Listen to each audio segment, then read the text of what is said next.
Notre rencontre quotidienne, c'est une conversation à trois voix avec notre invitée. Ce midi, elle est artiste plasticienne. Depuis plus de 50 ans, ses œuvres mêlent peinture, photographie, broderie, collage, écriture, sculpture, mais surtout assemblage. Et c'est peut-être cela, sa marque de fabrique, mettre en relation, agencer, fusionner des objets du quotidien avec des choses vues, lues ou vécues.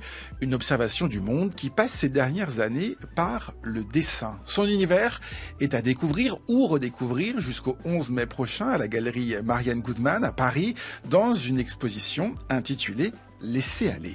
Bonjour Annette Messager. Bonjour. Bienvenue dans les Minutes Culture. Alors ma première question, Annette Messager, c'est bien sûr sur ce titre énigmatique de cette exposition. Vous me voyez venir, pourquoi laisser aller? Qu'est-ce que vous mettez derrière cette expression?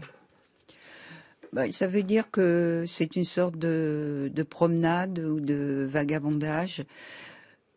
Habituellement, normalement, il n'y a pas de normal. Alors, habituellement, je travaille par série, ce qui est réconfortant parce que pendant 1 an et demi, par exemple, je travaillais sur des sleeping bags que j'ai pliés, j'ai fait sortir des éléments divers, voilà, des sacs de couchage. Tandis que là, ça partait un peu dans tous les sens. Et alors c'est plus angoissant, mais voilà, c'est comme ça. On découvre effectivement des œuvres qui n'ont pas de rapport particulier entre elles, en tout cas qui sont effectivement réalisées depuis quelques années. Ce sont des œuvres récentes, certaines qu'on a pu déjà voir quelque part, ou certaines qui sont exposées de façon inédite. Mais vous jouez sur cette idée un peu d'espièglerie, de ne pas nous expliquer, de ne pas nous donner toutes les clés. Donc quand vous dites vagabondage, c'est ça, vous nous invitez véritablement à nous balader, à nous immerger ainsi dans votre univers. Oui, et en plus j'aime bien que des éléments s'opposent, comme des petites effigies qui sont noires, des petites effigies humaines. Qui ont été influencés. J'avais participé à une exposition au musée du Quai de Branly et le musée était fermé. J'ai passé l'après-midi à le visiter. C'était formidable et je suis rentrée chez moi et voilà, j'ai fait des petits personnages humains un peu influencés par cette visite et puis qui après se sont, voilà, au fil de leur vie, se sont transformés. Mais ces petites effigies comme ça très hiératiques, sont en opposition aux dessins qui sont plus organiques, qui sont plus joyeux, enfin qui sont plus, voilà, où je me laisse aller, je sais pas trop ce que je vais faire, je sais pas trop où je vais aller, enfin je dis ça mais c'est pas tout à fait vrai quand même. C'est la première œuvre qu'on découvre parce qu'elle est gigantesque dans cette première salle de la galerie Goodman à Paris. Effectivement, elle fait 7 mètres de large, si je dis pas de bêtises. Et on a ces petites figurines qui sont donc petites. Non, elles sont d'ailleurs d'une taille moyenne, qui sont suspendues avec ces dessins qui sont aussi confrontés justement. On est dans l'idée, tout à l'heure je parlais de marque de fabrique, d'assembler les choses, les dessins, les matières, la structure aussi. C'est une façon de rentrer dans votre univers, comme je le disais tout à l'heure, cette première œuvre qui s'appelle En même temps. Oui, c'est la plus ancienne, je pense, oui, de 2000, je sais pas combien d'ailleurs, de l'exposition, mais toutes ces choses montrées là n'ont jamais été montrées à Paris. Et donc oui, il y a cette grande chose sur le grand mur de la galerie, et après d'autres éléments avec des filets, des dessins recouverts, etc. J'aime pas la pureté, j'aime au contraire le mélange, voilà, presque la saleté qui est souvent recouvert par des filets noirs, qui à la fois ces filets protègent mais enferment aussi. Et on retrouve effectivement plusieurs œuvres avec ces filets, et notamment les personnages dont vous avez parlé aussi, qui sont assemblés dans d'autres œuvres avec ces filets. On va reparler évidemment des œuvres que vous nous proposez de découvrir, Annette Messager, mais on va d'abord écouter ces premières archives.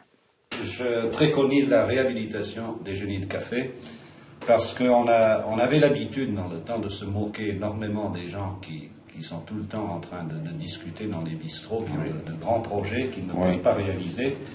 Oui. Alors que maintenant, nous commençons à comprendre dans notre société que tout le monde est un génie de café, que pratiquement personne ne peut réaliser toutes les idées qu'il a. Hein. Nous vivons dans un système un peu clos, un système qui est basé sur, moi je crois, franchement sur la prostitution. L'autre truc qui en fait partie, c'est l'hommage au raté. Il y a des années que je maintiens que les plus importants dans l'art, ce sont les ratés. Et au moins, il y a quelque chose en leur faveur. Je ne vais pas développer ce point parce qu'on m'a accusé d'un tas de choses. On me dit que, bien sûr, moi je suis un raté, donc j'essaie de me rendre hommage à moi-même. Mais surtout dans l'idée, dans le contexte je suis contre l'idée d'admiration. Au moins, personne n'admire les ratés.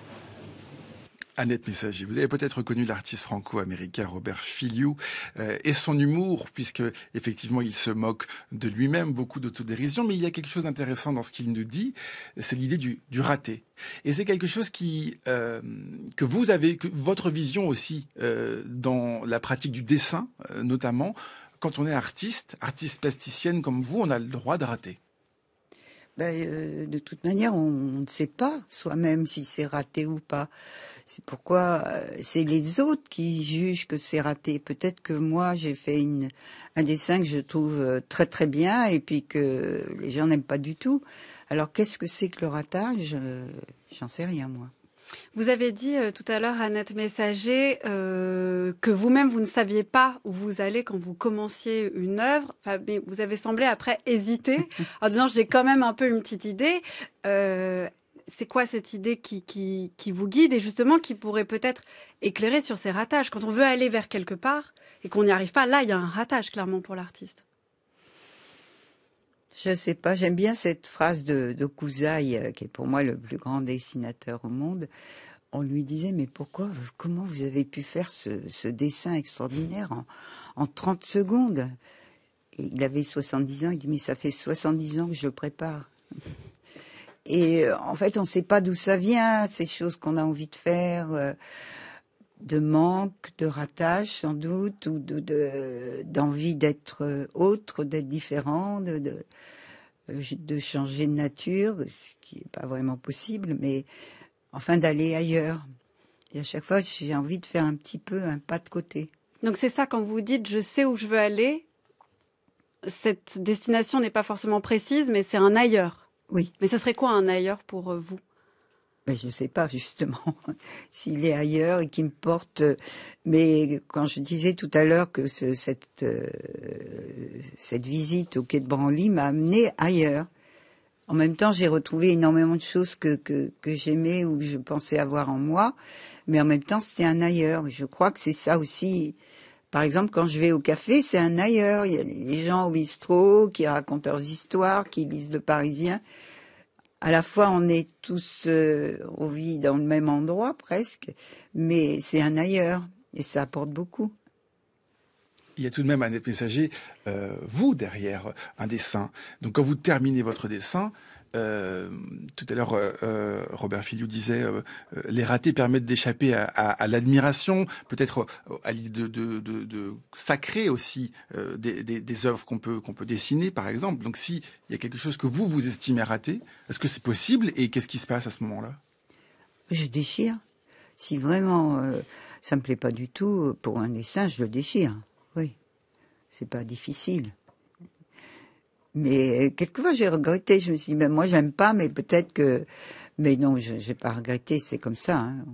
On passe à autre chose. Le dessin a pris une place importante dans vos œuvres depuis une dizaine d'années, en quelque sorte, même si on va y revenir. Vous dessinez depuis presque toujours, si je puis dire. Comment vous dessinez? Qu'est-ce que ça vous permet aujourd'hui de faire, le dessin, puisque vous dessinez de manière... d'un geste rapide, un peu comme tout à l'heure vous l'avez expliqué. Il faut que ce soit effectivement presque immédiat, instantané. Oui, les dessins, c'est un peu comme des fantômes, des apparitions comme ça. Donc, je les prépare dans ma tête ou bien sur des petits post-it, mais pas chez moi. C'est souvent mieux pas chez moi. Ça peut être dans le métro, ça peut être au café, où je suis justement plus libre que chez moi, où plein de choses m'entourent, où je suis accaparée par des livres, hein, tandis que en dehors, voilà, donc j'ai des post-it, et j'écris un mot, je dessine un truc, et puis après je le reprends ou je le reprends pas, ou je le reprends différemment, ça certainement. Mais c'est un ailleurs qui me ramène chez moi.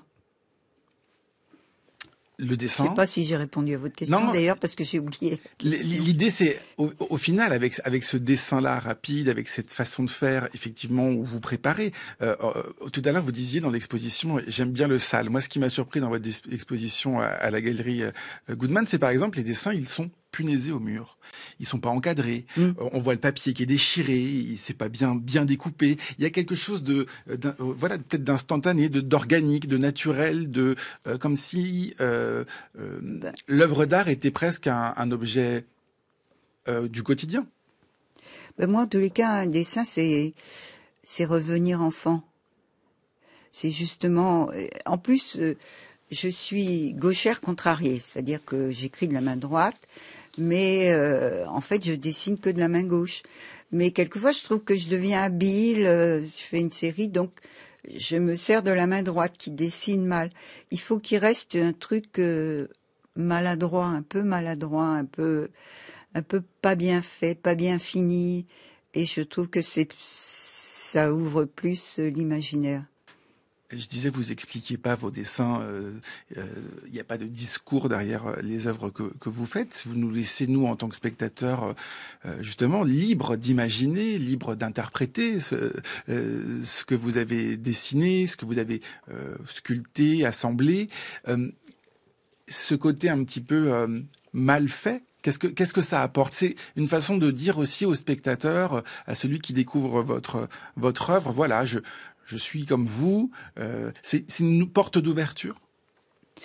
Oui, je vais vous raconter une anecdote très ancienne. Mon père avait un ami qui était peintre, mais qui gagnait pas beaucoup d'argent. Il venait l'été à Berck, où j'habitais, et donc pour lui donner un peu d'argent sans, comme ça, lui faire la mendicité, il disait, vous allez lui donner des cours de dessin. Vous? Oui. Et il disait, mais surtout, ne lui apprenez rien. Ne la déformez pas. Donc, ce monsieur me mettait des fruits, des fleurs, etc. Puis il s'endormait à côté de moi. Ne lui apprenez rien. Ça veut dire que vous n'avez pas appris à dessiner? Non, j'ai pas appris à dessiner. Non. Je crois que ça, je sais pas si ça s'apprend d'ailleurs. En tous les cas, l'art ne s'apprend pas. Hein. J'étais prof pendant longtemps aux Beaux-Arts. Et ça s'apprend pas hein, d'être... Alors, qu'est-ce qui se passe? Ça veut dire qu'on est artiste? Ou ça veut dire que tout le monde peut l'être? Vous dodelinez, je le dis pour les auditeurs, vous dodelinez. Si on a envie d'être artiste, et si vraiment on pousse ça, et on cherche, on devient artiste, mais il n'y a pas besoin d'avoir une culture. Je vois écrit France Culture partout, là, derrière moi. Oui. France Q, France Q. Ouais, même sur votre micro, il y a France Q. Oh mon Dieu. Mais non, je veux dire que si vraiment on a envie de faire quelque chose, on recommence et puis ça vient. Et parce qu'il y a quand même des techniques à savoir si on veut faire un peu de sculpture, mais ça, on l'apprend forcément.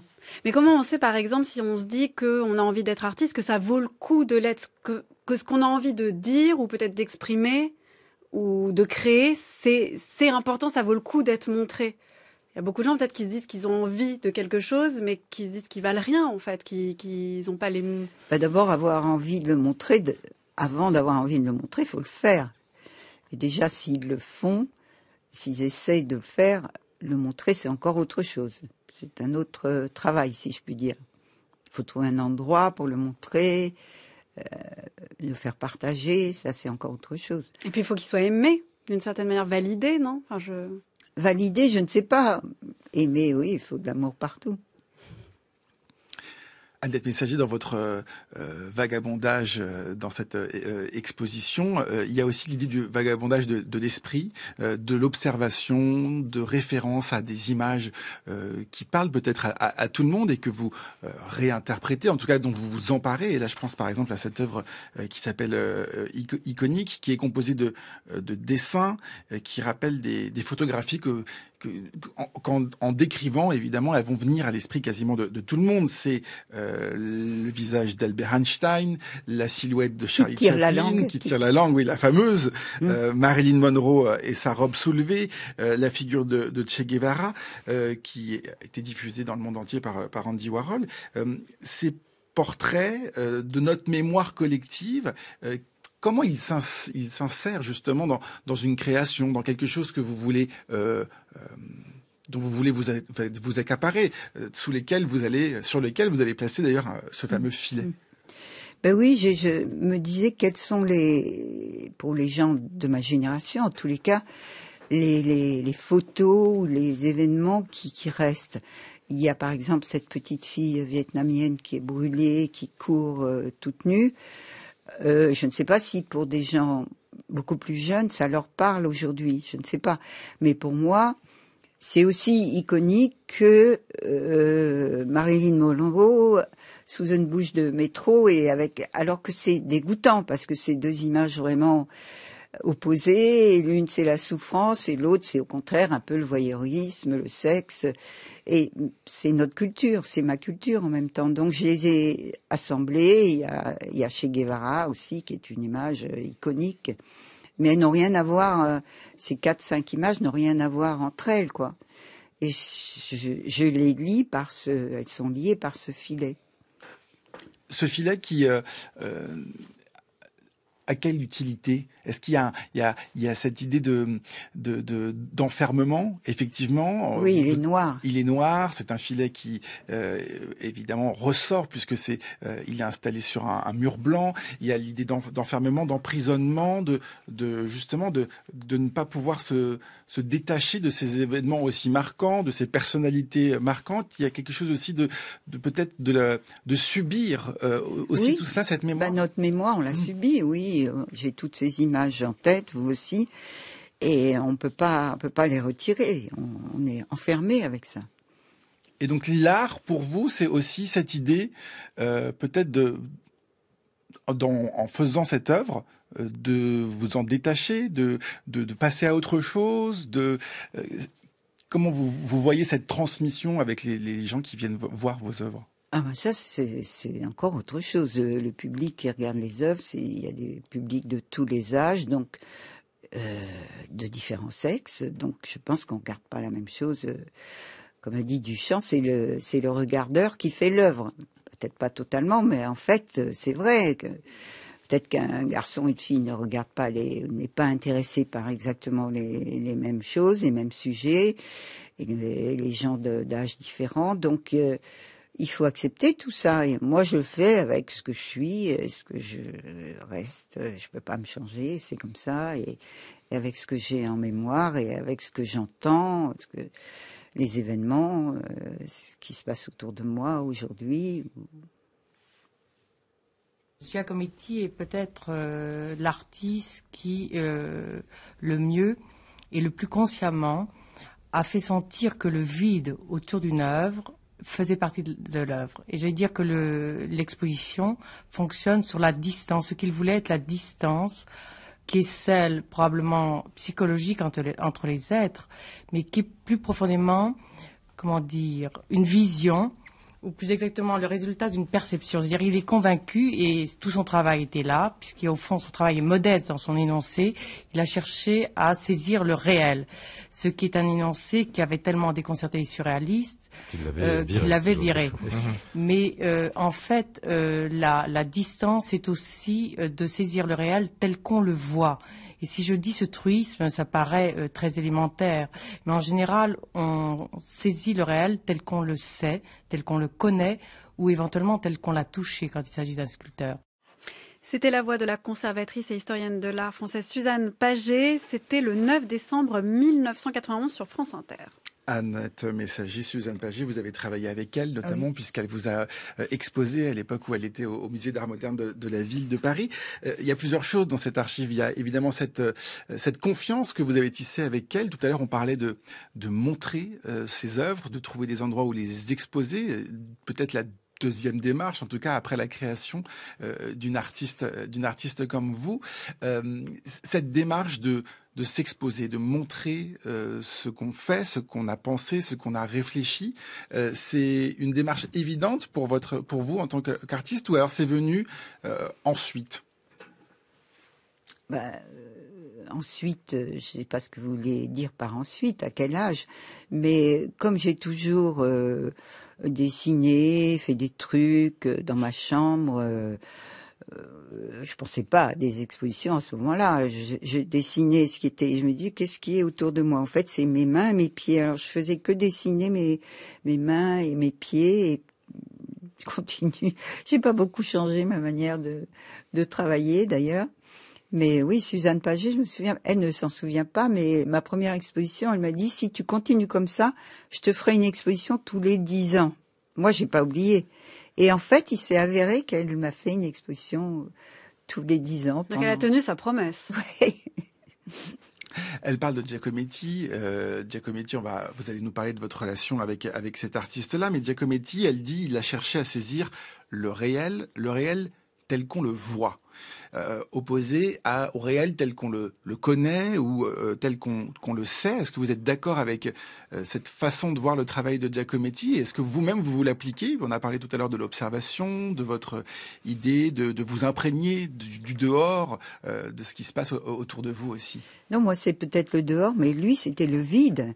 Le vide autour des personnes, c'est pour ça qu'elles sont qu'elles se réduisent de plus en plus. Ils commencent avec la pâte à modeler, puis ça se réduit presque un fil. Donc c'est assez différent. Je l'ai croisé, il mangeait à la coupole. Il mangeait toujours que des omelettes. C'était peut-être pas très bon pour la santé. Et puis il avait son atelier pas loin, il retournait travailler. Il buvait beaucoup avec Beckett le soir. Et ils allaient à la closerie des Lilas parce que c'était le seul endroit où il y avait un whisky irlandais que Beckett adorait. Et lui, il prenait le whisky, comment ça s'appelle, Johnny Walker. Donc ils se disputaient, ils disaient mais c'est très mauvais ce Johnny Walker. Mais ils disaient mais Johnny Walker c'est l'homme qui marche, c'est l'homme qui marche. Effectivement l'étiquette c'est l'homme qui marche. Alors on peut se demander si Giacometti a eu cette idée de l'homme qui marche. En buvant un whisky. En buvant, en étant un peu sous la nuit, voilà, avec Beckett. Peut-être. C'est aussi simple que ça? Peut-être, oui. D'inventer, de créer, de trouver une idée. C'est pas une théorie pour les critiques d'art. Hein. Ils n'aiment pas ça parce qu'il faut que ce soit beaucoup plus idéologique, beaucoup plus que matérialiste. C'est une explication trop simpliste, c'est ça que vous voulez dire? Et ça veut dire que véritablement tout ce qui vous entoure, tout à l'heure vous nous parliez du café, de votre presque routine quotidienne d'artiste, c'est-à-dire vous vous réveillez, vous allez boire un café à l'extérieur, et ensuite je divulgue pas de choses trop personnelles, mais vous retournez chez vous pour travailler. Chez vous, c'est votre atelier, votre espace de travail, c'est comme ça que vous le considérez? J'appelle ça mes bases. C'est un peu militaire. Base 1, base 2 et il y a base 3. Base 1, c'est là où j'habite. Base 2, c'est un grand espace où je travaille. Et base 3, c'est une petite réserve, pas très loin. Donc, voilà, je circule là. Et puis, je vais au café aussi pour aller dans la rue parce que voir des gens qui marchent. J'observe beaucoup les gens, moi, dans le métro, comment ils parlent entre eux avec leurs doigts. Moi, je parle aussi beaucoup avec mes mains. Les Français, en général, sont pas mal pour ça. Donc, j'ai besoin de regarder les autres, de voir les autres, de voir les gens, et puis après, un peu un enfermement volontaire. Vous avez parlé de Giacometti à l'instant, Annette Messager, et notamment sur l'idée de ce whisky avec l'homme qui marche. Et vous avez dit, mais ça doit peut-être pas trop plaire aux critiques d'art parce qu'en fait, c'est pas assez théorique, c'est pas assez. Oui. Vous avez même dit idéologique. Le problème, c'est que quand, par exemple, nous, on vous reçoit, on discute avec vous, on a aussi envie, en fait, presque d'avoir les raisons de pourquoi vous créez, pourquoi vous faites telle ou telle chose. Et c'est presque, en fait, aussi facile que de regarder dehors et de boire un whisky, en fait, c'est ça. C'est presque impossible de trouver la raison qui vous fait créer, en fait. Bah oui, non, parce que d'abord, je sais rien faire d'autre. Ah bah ça, c'est une bonne raison, déjà. C'est une très bonne raison. Oui, enfin, rien faire d'autre, vous savez quand même faire, puisqu'on en a parlé tout à l'heure, mais de la photographie, qui a été d'ailleurs... Oui, mais... Ça, c'est créé. Non, mais... Oui, ça fait partie de la création. Mais... Je ne sais pas faire la cuisine, je ne sais pas... Même pas une petite omelette pour Giacometti. Si, une omelette. Ah, pour Giacometti, j'aurais tout fait. Un bœuf bourguignon. Ben, il avait une femme qui s'appelait Annette, et sa mère s'appelait Annetta. Donc j'ai fait une exposition dans l'Institut Giacometti où je me prends pour la 3e Annette de Giacometti, comme si j'avais vécu avec lui. C'est qui comme artiste Giacometti pour vous? Il représentait quoi au-delà de l'anecdote? Là, comment vous le considérez? D'abord, il a arrêté un moment parce qu'il était avec les surréalistes et puis ça l'intéressait plus. Plus personne ne s'intéressait à lui. Hein. Il est resté des années parce que ça marchait bien quand il était surréaliste, il vendait, etc. Il a tout arrêté pour reprendre voilà, des choses figuratives. Et on lui a reproché beaucoup. Mais qu'est-ce que tu fais là? Qu'est-ce que ça signifie? Et il a continué. C'est ce qu'il voulait faire. Et ça, c'est formidable.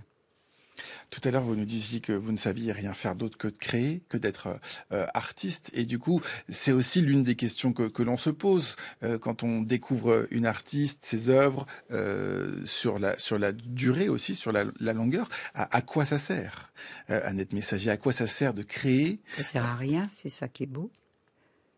L'art, ça sert à rien.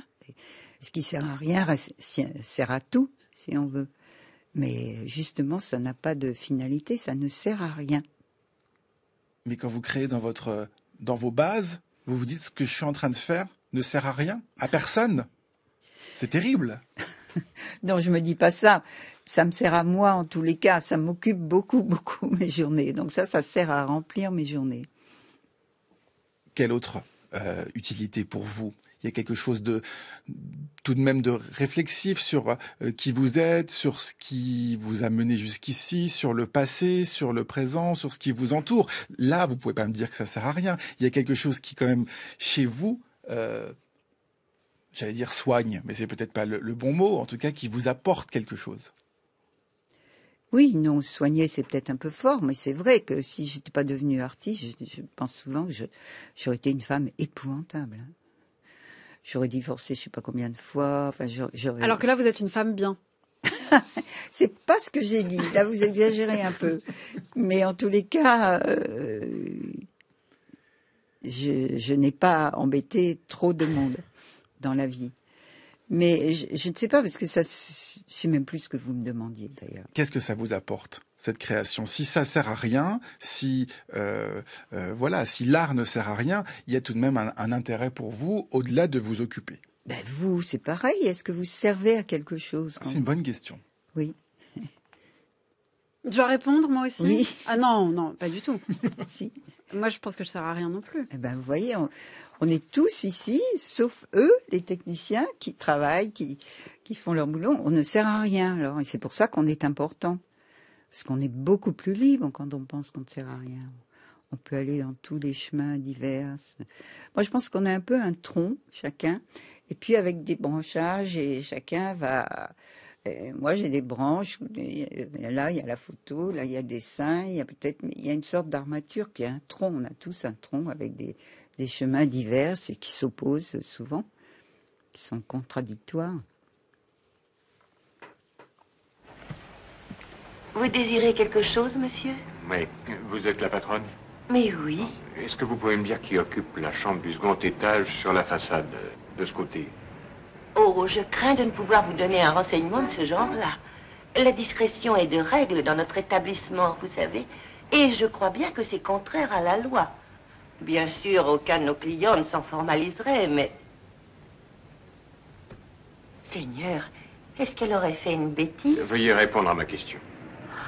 Je ne peux m'imaginer qu'avec une fille. Je vous prie de me dire son nom. Valdés, mademoiselle Valdés.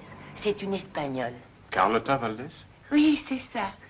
C'est un bien joli nom. Et qui lui va à merveille. Depuis quand loue-t-elle cette chambre? Oh, ça peut faire 2 semaines. Elle doit régler sa note demain. Est-ce qu'elle y passe la nuit, quelquefois? Non, elle ne vient que dans la journée, seulement 2 ou 3 fois par semaine. Vous savez, je ne pose pas de questions, surtout aux gens qui se tiennent bien. Mais j'avoue que je me suis déjà Ne lui demandé... parlez pas de ma visite quand elle redescendra, je vous prie. Oh, mais elle n'est pas venue aujourd'hui.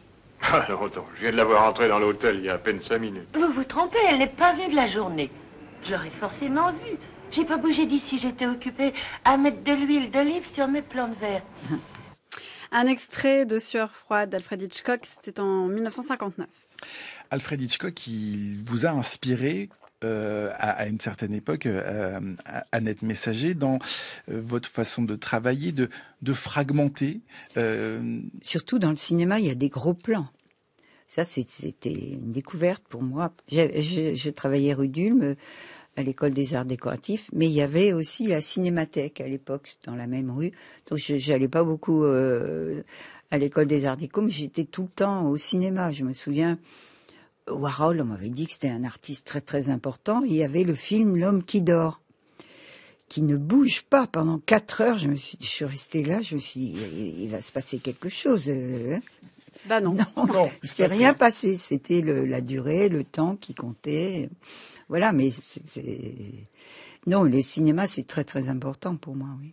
Ça a permis quoi? Ça vous a permis de notamment travailler la photographie, ou alors pas Oui. vraiment de rapport à... Ah si, ça a des rapports avec la photographie, avec les fragments de corps, avec les gros plans de corps, le noir et blanc. Oui, c'est très important. Ça permet quoi de fragmenter, de découper un corps, par exemple? On retrouve dans l'exposition, notamment à Paris, ces fameuses mains. On retrouve beaucoup de parties du corps, effectivement, dans vos œuvres. Ça rappelle quoi en vous? C'est une sorte de géographie amoureuse pour moi, de fragments amoureux. Par exemple, on dit pas j'ai mal à mon corps, on dit j'ai mal au ventre, j'ai mal aux dents, etc. C'est toujours par fragments, on fragmente son corps. Comment est-ce que aujourd'hui vous regardez en arrière? Je ne sais pas si vous considérez que vous avez une carrière d'artiste, si vous parlez de travail. On a dit tout à l'heure que c'était plutôt quelque chose de très quotidien, que vous saviez faire que cela. Comment est-ce que vous revenez en arrière et vous regardez dans les années 70 une femme artiste qui s'impose dans des milieux aussi qui sont très très masculins? Aujourd'hui, vous vous dites, pour une femme, c'est plus facile de devenir artiste qu'il y a quelques années en arrière? Ah, je pense que oui, quand même, les choses s'arrangent, parce que dans les années 70, c'était assez difficile. Bon, le nombre de fois où j'ai entendu, mais la création d'une femme, c'est la maternité, etc. J'entendais ça. Ah, et on posait la question, alors qu'on pose jamais ça à des mecs, est-ce que vous voulez avoir des enfants? Un homme, on lui demande pas ça. Donc ça, c'est un peu opprimant. Mais c'est pourquoi je me suis donné. Puis en plus, oui, j'aimais bien et j'aime toujours passer de matériaux différents, d'une broderie, un dessin, une photographie. Et quand j'ai commencé comme ça, on me disait, mais tu sais, il faut faire toujours la même chose hein, pour qu'on te reconnaisse. Alors toi, tu utilises plein de matériaux différents, ça marchera jamais pour toi. Et je me suis donné des appellations différentes, Annette Messager collectionneuse, Annette Messager truqueuse, Annette Messager femme pratique, parce que je ne suis pas vraiment, Annette Messager artiste, etc. Pour non pas justifier, mais disons que j'avais envie de différentes identités, que ces identités parfois se mélangent. Aujourd'hui, elles se sont réunies, oui. Oui, quelque chose qui me questionne depuis tout à l'heure, Annette Messager, c'est que vous avez parlé de cette anecdote de quand vous étiez petite avec cette amie qui était peintre et votre père lui a dit donc ne lui apprenez rien. Vous avez parlé là des arts déco en disant que vous y étiez jamais. Vous avez été quand même professeur aux Beaux-Arts. Oui. Qu'est-ce que vous leur disiez à vos élèves? Parfois c'est difficile parce que je regardais leur travail. Il fallait discuter par rapport à ce qu'ils font. Et qu'est-ce que vous leur disiez à ce moment-là? Ça apprend à parler d'ailleurs, parce qu'il faut trouver des choses à dire. Ah ouais. Ça apprend. On trouve, on essaye de faire parler. C'est pas vraiment, quand ils sont jeunes, c'est pas vraiment ce qu'ils montrent, mais la curiosité qu'ils ont, l'intérêt qu'ils ont, c'est ça qui est important. Donc, c'est toujours pas très bien, c'est très très rare quand. Sauf justement ceux qui vont pas. Vous me parliez de cette anecdote avec mon père et les gendarmes bruts, ils font des choses formidables, mais ils n'ont pas besoin surtout pas d'aller dans une école où ils n'apprendraient rien. Les gens qui sont un peu comme ça, des outsiders, eux, ils n'ont pas besoin de quoi que ce soit. Une femme comme Aloïse, elle a toujours dessiné, elle a toujours fait des choses extraordinaires. Voilà. Donc là, si aux plus jeunes qui voudraient se lancer dans l'art, on en a parlé aussi au début, vous leur dites aussi, n'apprenez rien, n'allez pas aux Beaux-Arts. Non, je leur dis pas, n'allez pas aux Beaux-Arts, parce qu'au contraire, c'est un lieu de rencontre de gens du même âge. Donc ça, c'est important, qu'ils se voient, qu'ils aillent au cinéma ensemble, qu'ils baisent ensemble ou pas, mais qui discutent ensemble. C'est ça qui est important. Donc c'est moins les profs qui sont importants. C'est beaucoup moins les profs. En fait, il faudrait des écoles sans professeurs. Oui. Merci beaucoup Annette Messager d'être venue dans les Midis de Culture nous parler donc de vos œuvres et notamment de cette exposition Laissez aller. C'est à la galerie Marianne Goodman à Paris jusqu'au 11 mai prochain. Et vous allez partir, c'est cet été que vous partez exposer en Chine, c'est ça? Oui, à Shanghai. Qu'est-ce que vous allez leur montrer? Vous savez déjà vous avez déjà en tête ce que vous allez montrer ou pas encore? Vous savez, il y a une censure en plus là-bas, hein. Donc tout est contrôlé. Le moindre dessin, le moindre, s'il y a un utérus, je sais pas si c'est bien. Tout est contrôlé. Donc oui, c'est compliqué. Vous savez, c'est très grand le lieu, donc c'est une rétrospective et j'en fais pas mal à l'étranger. Vous pourrez pas vous laisser aller dans le choix, le choix de vos œuvres. Pas tout à fait.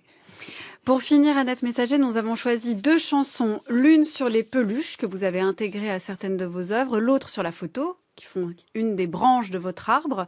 Laquelle souhaitez-vous écouter des 2 chansons, donc soit peluche, soit photo? Mais c'est qui ces chansons? Vous allez le deviner ou le découvrir en les écoutant. Peluche ou photo? Peluche.